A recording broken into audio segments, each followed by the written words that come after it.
What's up, fam? Alina and Joe here with the Powered by Iron Health podcast. We are here to create a community that raises the standard of health and wellness, and that's why we're doing these podcasts, because we want to create a community and we want to use our platform to talk about ways that you can elevate your health and wellness. It's important for us to do at Iron Health. So today we are talking about fad versus foundations. We're in the health and wellness industry. We have a combined 20 years experience. Joe has been a PT for over 10 years, with Iron Health for almost 10. And I have been a trainer in the fitness space for also more than 10 years. So it's kind of crazy. I know. You really think about that? Yeah. So we've seen a lot of things come and go. We've seen a lot of trends. We've seen a lot of things stick around. And so we're here to talk about some of those trends today, and also how you can kind of discern the difference between what is fad and what is a foundation. And so I'm going to let Joe kick it off here. Yeah. So we're going to talk a little bit about different topics, kind of have a little fun with it and talk our opinions and then what we would rate it. So the first big one, and obviously this has different umbrella terms underneath that, is stretching, right? Stretching as a whole. You can have yoga, you can have basic mobility training, you could just have static stretching. Foam rolling. Would you consider foam rolling separate? Yeah. Okay. Tissue work. Foam rolling, tissue work separate. Foam rolling can be with like the massage guns. That's probably a good one. Mm-hmm. So stretching as a whole has been around forever. You know, yoga has been around for how many years? Thousands of years. You know, the principles of yoga are a little different than traditional Western medicine stretching, but it does have benefits. So we can deep dive into why stretching works and what do we think about it. You start. What do you think about general stretching? And, you know, yoga is the one that comes to mind because it's very much a strength and stretching program. But a lot of people know yoga as like, oh, I'm going to stretch and do yoga. So, I mean, what do you think about general stretching and yoga? Well, yoga, the foundation and like really the reason behind it, it was really to meditate. Actually, it wasn't for just stretching. That wasn't the end goal. It was really moving meditation, because we live our life in movement and not static. We're not just like laying there and in a quote unquote savasana all day, every day, right? We're not in that pose. We're moving throughout our day and being mindful of our movement and being mindful of our thoughts during the day while we're moving is really the foundations of yoga. But of course, it is a great way to stretch and be really dynamic. And yoga in itself has different modalities between yin yoga, restorative yoga, hatha yoga, really focused on like slower movement and breathing, vinyasa, more focused on movement and dynamic movement, building strength there, power yoga. There's so many different branches and sects of yoga now. But I consider not just yoga a foundation, but stretching a foundation, like you said, because it is really important to do after fitness. It's important to do if you do a long run. It's important for us to stretch. And, you know, maybe you're expecting and you're pregnant, stretching is huge, so that even though you have a ton of relaxin pumping through your body, you do want to stretch because you could be putting extra pressure and tightening up in certain areas. So stretching is huge. It's definitely a foundation. It's definitely something that is, like you said, it's been around for thousands of years, whether that was the intention or not. And it really is going to be around for a lot longer, because also by nature, our society, we're sitting more and more. We're going to get tighter. That's going to create more injuries. And so stretching is something that can really offset that. Now, there are certain things like Stretch Lab. I know how you feel about that. Well, I think passive stretching has its place. I'm not going to throw shade on anybody right now. But I'll double down with the stretching too. I think stretching is a big foundation. Now, to dive into specifics of what kind of stretching, just education-wise, a 5-minute stretch, yes, it's something, but it's technically not enough, right? Like if you talk about the scientific principles of stretching, and one program that really does this well is yin yoga, right? Like, and if you guys don't know what that is, it's pretty much just holding a stretch for 90 seconds to 5 minutes, right? It's a long duration stretch. Now, why does that work? Because that's when you actually change the cellular structure in your tissues. when you do a very simple 30-second to a minute stretch, you are affecting your system, but you're affecting your nervous system rather than actually changing the cellular structure. I think it's something important to know. So when you are an active individual or you sit a lot, like you have to start to stretch for longer durations to help open up your tissues and keep them that way, keep that elasticity that way. Just think about it like a rubber band. Like if you stretch it once, it will go back to its normal form, but over time it's going to get worn and elongated and be a little flimsy. Now, I'm not saying our tissues are flimsy. We need them to be elongated. but it's not going to happen with a 2-second stretch. You're going to affect your nervous system, and then once you affect your nervous system on a slow stretch, you actually need to teach your body how now to use that range. But long duration stretches, I think, should be a foundation in everyone's program. At least hit it once or twice a week where you're holding these stretches for 3 to 5 minutes, because you can really counterbalance the effects of sitting. If you're into weightlifting or strength training, like what we do at Iron Health, it's important to keep your tissues elongated, because where are your tissues attached? They're attached to your joints. And if they're not moving correctly, your joints aren't moving correctly. If your joints don't move correctly, what happens? You can get injury, you can get arthritis. That's when these things start to stay into place. So stretching is a massive foundation. And the reality is no one likes to stretch. I mean, some people who do yoga love yoga and that's all they do. But people who train, like, I don't want to stretch, it's boring. And that's where these passive stretch places can come in. You should have some sort of stretching regimen or recovery stretching program built into your system. So I totally agree. I think it's a massive foundation, stretching. So what about things like foam rolling and massage guns that I would consider fitting into stretching, but do you think that those are fads of stretching, or how would you consider that? No, it's a good question.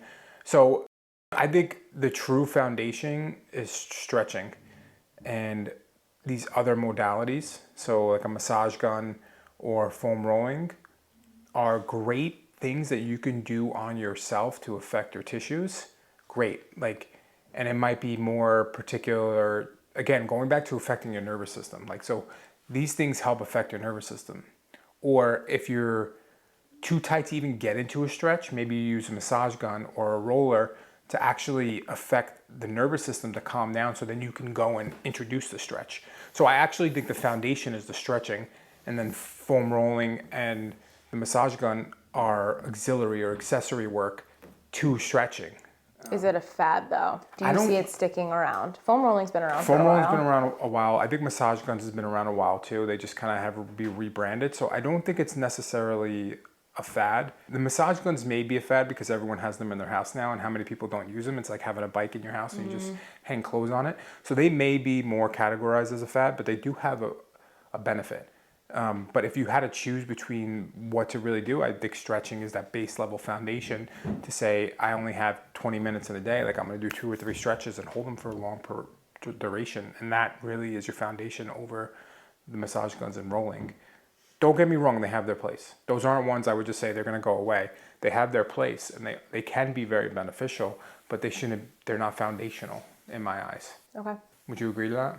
I like, when I think of things, I think of like nuts and bolts versus bells and whistles, and those are definitely like bells and whistles to a foundation. Yeah, I totally agree. I think they have their place. Like if I have, we can use specific examples, but if I have a client who comes to me with hip pain, now granted, if they're on the table and I'm a PT, I'm going to work on it directly, so that they may not need these things. But let's say they're kind of in an advanced stage of rehab where it's like, I'm just going to stretch you a little bit, open you up, and then let's get to kind of a warm-up where we're hitting the foam roller so you can affect your nervous system. And then now let's reload the muscles to teach you how to appropriately fire them. I think it has a lot of value, for sure. Great. Next up, we're going to talk about saunas. Saunas. I love saunas. Me too. They're amazing. You just feel like, I don't know, you just feel like less toxic. You feel like, I mean, I can't think of the right word. Drained isn't the right word. You feel cleaner. That's what I feel, cleaner after I use one. But do you think it's a fad, or do you think it's a foundation? I think saunas are also a foundation. And the more I read up on them, the more I'm inclined to try to persuade people to use saunas. Like, for example, there's studies coming out about decreasing Alzheimer's and sauna use and protocols for sauna use. That's like a crazy thing that like everyone should be talking about, and they're not. Like all you have to do is get in a sauna. And a big reason for that is it stimulates a heat shock protein in your body that you can't get to in a regular temperature. So you go into this sauna and your body gets up to a certain body temperature, there's a protein that's activated, right? And are they saying that protein is what helps protect your brain from Alzheimer's? Potentially, and that's a beautiful thing. And also saunas have been around forever, right? Like the research in Sweden, Switzerland? I think it's Sweden or like it's one of those countries. Finland maybe? I don't know. They've been around forever. These people have been doing it for a long time, and you would even say like sweat lodges, right? Yeah, like Native American culture, sweat lodges were, and maybe it was more for like a spiritual sense. I don't know 100%, but it definitely was probably also used to detox the body of certain illnesses. So what do you think about saunas? I think that they can be a foundation. I think that it needs to, when I think of a fad, I think of something that's fleeting and something that is just in and out. And you said earlier that, massage guns have a benefit. I don't think that fads don't have a benefit. I just think that they're quick, they're in and out, they're not sustainable. Sauna usage now and saunas and home saunas are very common. There's a lot of sauna places you can go to. You could do things like people have said you could even stimulate the same effects as taking a very hot bath. Obviously the water cools down. So I think because they are more accessible, it's something that can become a foundation if it's not already. I agree. I think in the next 5 to 10 years, the research on saunas is going to come out even more, where it's going to be more like prescribed. Like if you follow a lot of these medical doctors online, they have protocols for sauna use and overall health. It's just an amazing modality, I think, in everyday life. It's like health and wellness. Like this one's a big one. Sauna's a big one, I think, and it will be a foundation. We have one at home. We have one of these makeshift ones where our heads are out of it. It's pretty funny. Yeah, it's funny. Try to use it 3 times a week at least. And like to Alina's point, when I'm out of it, I just feel so good after it. My body feels good. Yeah. Or I'll stretch and then go into it. 2 foundations I had. Nice. What about cryotherapy? Cryo and cold plunging. Well, cryo and cold plunging are different. Okay, so you want to we'll do cryo first? Cryo. Okay, so cryotherapy to me, I don't think is a foundation. When it first hit, and if anyone doesn't know what that is, cryotherapy is like liquid nitrogen. It spits out this kind of dry ice air that drops the temperature, and you go in there and you put your body in a cold environment for up to 3 minutes. Very intense. It does have benefits, but I think cryo itself is a fad that's going to be going away. Yeah, I agree. There were a lot of cryotherapy places. It's just one of those things that, again, it's not really fully accessible. So it makes it hard for people to really commit to and do regularly. And, 3 minutes at a pop, that's not that long of a time frame. And not saying that you need something to happen for a long period of time to see results, but you need to do a lot of volume, and that's not always realistic for people. So for sure. And they had the local cryos too, which, I think you can get similar benefits from ice. It didn't have like a true healing modality, where now they're starting to have more like other stuff that's actually going to be facilitating healing, right? So are you putting a Band-Aid on it versus actually healing it? Like the full body cryo, I would say, was actually better than the isolated, because you do get, sauna, you get a heat shock protein, cryo, you get a cold shock protein. It's a similar concept, and the way you feel when you come out of it, you get an endorphin rush, which is valuable on its own, right? You hit that in the morning, you feel amazing. But the cryotherapy usage and having a machine is not cheap either, and I do see those kind of phasing away in the next 5 to 10 years. what about cold plunging? Cold plunge right now is a big trend. It has been around for a while, and I think if anyone doesn't know who Wim Hof is, very interesting guy, you should check him out. He does a breathing technique. He takes people on these cold plunge journeys. I think it is an amazing thing, but I do think it's going to be a fad. I don't know how many people are going to talk about it in 5 years, because it's going to be like the cryo, right? It's going to have its peak and then its valley. A lot of people right now have them in their house, very similar. A lot of people talk about doing it, but I think it's almost at its peak of kind of going downhill. Interesting. I'm interested. I honestly don't have I'm diplomatic on this one. Like I see the benefits. I do think it might be fleeting also. I think honestly, because it's really uncomfortable for people to stay consistent with for a long period of time. And there are tons of benefits in terms of from a endocrine standpoint, from a mental health standpoint, from just like a hormonal, which is your endocrine system, but between cortisol, between metabolism, like there's a lot of metabolic effects and that happen with like any type of thermoregulation. So I think it's really cool. I've done it before. I've actually seen a change in my hunger levels when I've done it consistently. And I've seen a change in my mood when I've done it consistently, but I also do think it's going to be a fad. I think it's very valuable. Like, we're not saying these things are fads and like they don't work, because cold plunging does work, to your point. It does have medical benefits. Personally, what I believe, and this could be wrong, the biggest benefit from cold plunge is really what it does to your mind. You challenge yourself for 3 minutes to stay in this thing that your body is in a reactive mode where it just wants to quit, and you're challenging yourself to stay there. So when you're done with 3 minutes, you have such an endorphin rush because you challenge yourself, you did it regardless of your mindset of not wanting to do it. And then you also get that blood flowing through your system after coming out of it, which is very valuable because heightened blood brings more oxygen, so you get an oxygen high. So I think it is valuable.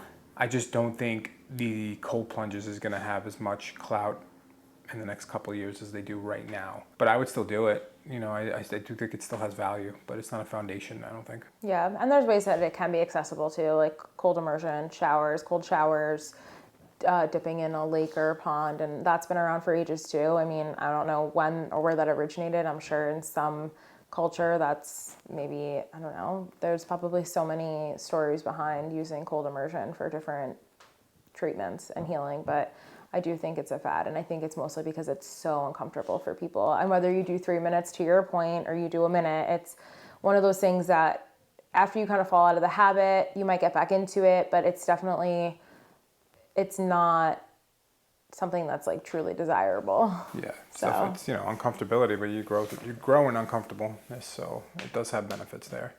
But if I had to choose sauna or cold plunge, I would say the sauna is probably more valuable at the moment. What's next? Fad or foundation? Next one we're going to talk about are wearables.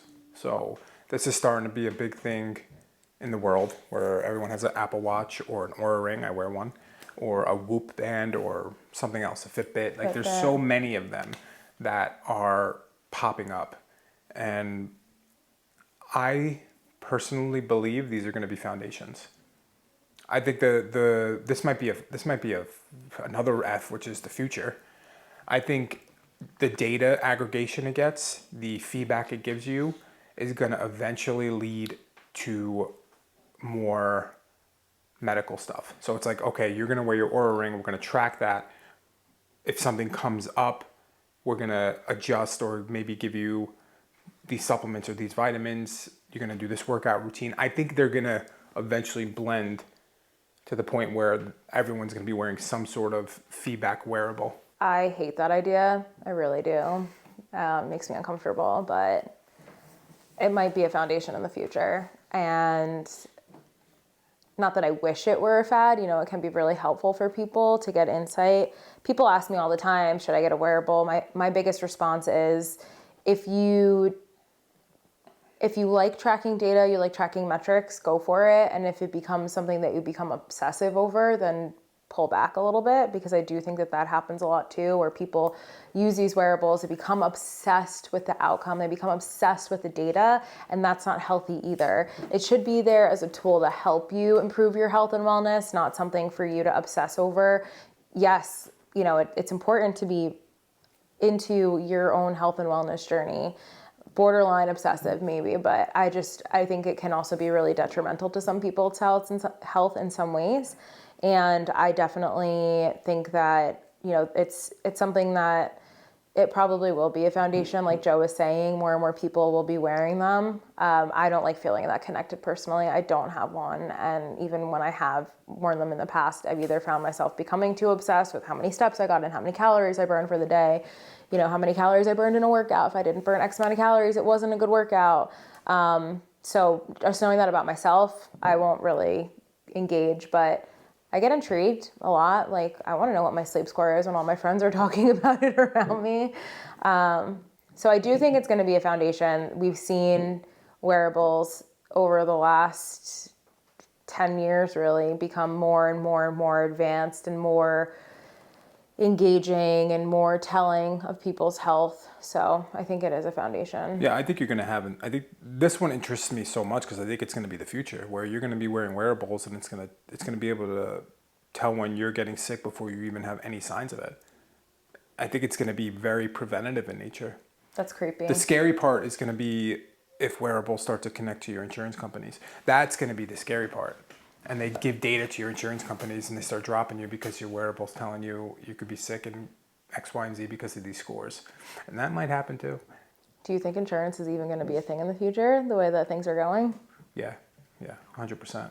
Because we're talking, obviously we're powered by Ironhealth. We're all about health, wellness, and mental, physical, whatever. There's not the majority of people are into that, right? You still have processed food, fast food, people who don't give a crap. Like there'll be a big divide of people who have all in on the wearables, checking these scores, looking at these things, looking at their body, knowing their diet and stuff like that. And there's gonna be people who don't care. So insurance companies will need to be around still. There's no doubt about it. They ain't going anywhere. Acupuncture and cupping. I think acupuncture is a foundation just because it's been around forever. Not everyone needs it, but I do think there's a lot of benefits to go to a traditional acupuncturist because that medicine has been around longer than our medicine. And you have to go at it with an open mind because if you don't, then it won't work. But I do think there's a lot of benefits in regular acupuncture. Cupping, I don't think it's a fad. I think it's a modality that is a good adjunct, very similar to the massage gun and the roller. It will be around, but I don't think it's going to have, I don't think anyone's just going to go to isolated cupping. They did after the Olympics when Michael Phelps had cups all over him, that was popular. But I don't think it's going to be, hey, we're just going to do cupping to treat this injury because that's not going to work. But acupuncture, I definitely think is a foundation. I always understood cupping as a form of acupuncture when I first did acupuncture, and then I saw it more in like the PT recovery world. So I also think that's a foundation in a lot of ways because it's supposed to move stagnant energy, chi, and help, with cupping recovery. Or acupuncture? Cupping as a form of acupuncture. So, but I think acupuncture is a foundation, and I think cupping is a part of acupuncture. So I think I would consider it a foundation also. Yeah, so I consider them separate. Yeah. In my mind, because I think acupuncture is more based on meridians and energy flow and trying to fix any condition rather than put a Band-Aid on it. Where cupping to me, and maybe I'm thinking about cupping through the Western lens, right? Because I'm a PT in the Western world, where I think it has its place and it can really help get blood flow and circulation to a muscle, but I don't think it's the end-all be-all. What about IV drips? IV drips is an interesting one. Because I don't think it's a foundation at all, but I also think they will have a place. Like they won't go away. For you, like think about for you, for example, you were dehydrated, you had an IV drip. Yeah. Like they have that benefit to replenish you when it's necessary, and it's a quick, like just hit it into my veins. And you can also have supplementation through your IV drips, which is very valuable as well. But I don't think it's going to be a foundational modality. That makes sense. Yeah, I mean, I think it depends, honestly, because you have people that use IV drips for things like Lyme. And so I actually do think it's going to be a foundation because it is really accessible. And maybe that's just because the way that I've used it. I have a history of being dehydrated. So being able to just go get a drip and not drinking water, right? Like still doing habits and whatnot that are supposed to help with that is huge. But also thinking about, how does this impact someone's life, like the convenience of doing that, and it just supplements and supports people in a way that is helpful. So I think it'll be a foundation. Very interesting. Yeah. So we disagree a little bit there. Yeah. It's okay. What do you think about Normatex? I think Normatex are... And let's describe what that is if anyone doesn't know what it is. So compression therapy, right? If you've seen people wear those like big space-looking boots or space legs on their legs or even upper body, I do think it's a fad, to be honest. I think, to your point, in 5 years from now, people won't be doing it or talking about it, really. It's kind of already, I feel like, dropped from when it first came out. although I did use compression therapy when I had torn my ACL. There was like that big ice compression machine that they brought to my house. So it does have, like you said, benefits, but I think from a recovery standpoint where people are like, oh, I'm going to get the Normatex, like, I don't think it's even as common as it was years ago. So I do think it's a fad. Yeah, I think it's very similar to the rolling and the gun where it's something good as an accessory, but it's not going to fully heal you. But they are good. They're very good. Like, let's say, for example, and it depends on what you do. If you're a runner or you're doing leg muscles 4 times a week, they have benefit because they will help with recovery.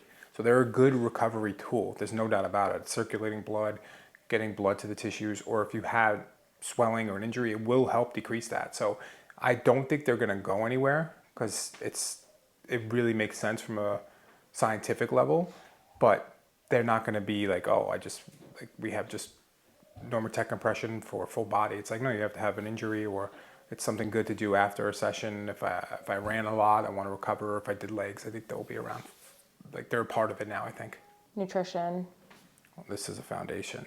I think the more I do, the more I'm into my own health journey and the more I'm into injury prevention and injury, like, nutrition is everything. Like, it's the backbone of everything, even health and fitness. Like, I would say it's probably 80% of the battle. If your nutrition's not on point and you're not looking at a diet or really watching what you're eating, you're just feeding your body crap, you're gonna turn into crap. Like, that's kind of what happens.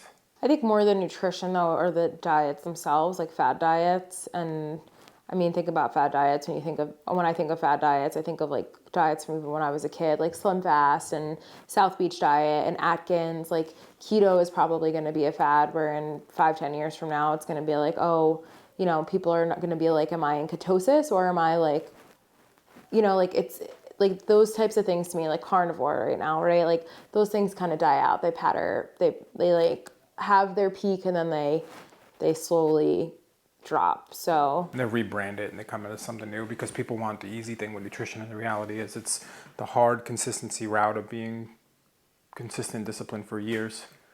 That's what I think. yeah, but I think nutrition, like even our needs, our body, as our bodies change, like our nutrition needs change, whether it's like the composition of what we're eating or the amount. And I think that that's important too. And think about the times, like Atkins is basically keto, but it was a lot of processed foods and like meal replacements or bars or whatever, where like, I mean, keto has that now too. Don't get me wrong. There's like keto chips and keto whatever. It's just like keto has a more scientific name and like people are more into the science now of things. So it's like, that's what I think when I think of fads. Like keto cookies. We tried keto once and we made keto cookies and we ate the whole batch in one sitting. Every time.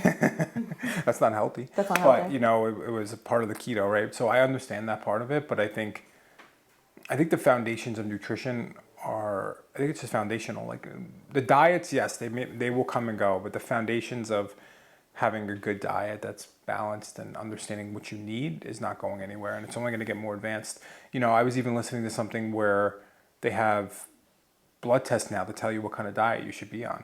Like, we're going to get more sophisticated to that point. It's like, you have this level of blood, you should be eating X, Y, and Z versus this, and understanding how your body reacts is so important.